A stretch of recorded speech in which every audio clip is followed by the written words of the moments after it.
Chapter 45, My Brother's Question. I'm working on pictures of cupcakes that talk for an ad campaign for Keisha's business. She asked me to help her.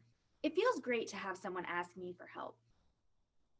As I draw, I think about my sketchbook and how I love it, but don't draw in it as much anymore. It used to be the only thing that made me happy. Now I have other things too. I hear Travis chewing gum in the doorway before I see him. Without looking up, I say, Mom told you to stop chewing gum like a goat. The whole room is not supposed to hear you. He goes silent. Weird. I finish erasing a line and look over at him. He looks kind of stiff, hands stuffed in his pocket. Then he takes one hand out and brushes his chin with his fist. Travis, what's wrong?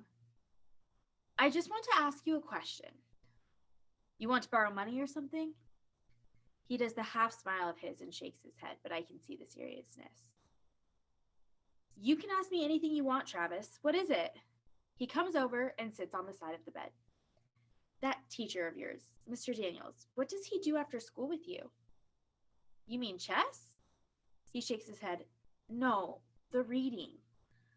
What does he do? I mean, do you just sound out words and stuff? I put down my pencil. Well, we talk about words, but it's not the same as other teachers. Like, we never use paper, ever. He has me write letters in blue or pink sand, or sometimes in shaving cream. Really? So you can read now? Well, not yet, but it's getting easier. It can be like running up the side of a building sometimes. I get so tired, but I'm doing better. So it helps what he does. Yeah, it's more fun than learning the old way. Sometimes it's boring because he'll do a list of words that have some of the same letters in them, like light and might and night. He writes the letters that repeat in every word in red and the rest in black. Then he makes the words into pictures so I can remember them better. I flip my paper over. Here, I'll show you. And I write sun with all these little lines around it pointing outward to look like the sun. And that really helps you remember it? Yeah. And he also has these sheets of plastic that I can see through but are different colors. He puts those over pages and it makes the headaches better. It's like turning the brightness down on a computer. It's weird. No more headaches from reading? Really? Well, I still get them, but they're not nearly as bad. Like a little stick hitting my head compared to a baseball bat. Travis smiles and stands up. Well, I'm glad he's helping you, and I'm glad you have Keisha and Albert Squirt. You're doing great. You're doing great too, Travis.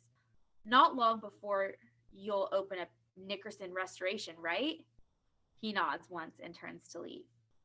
He doesn't talk about the neon sign he'll have or the big rolling tool cases or anything. I miss hearing his mouth running like a motor about all his plans. Travis? He turns. Yeah?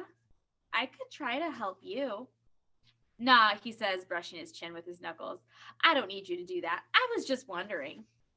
And that is the end of chapter 45.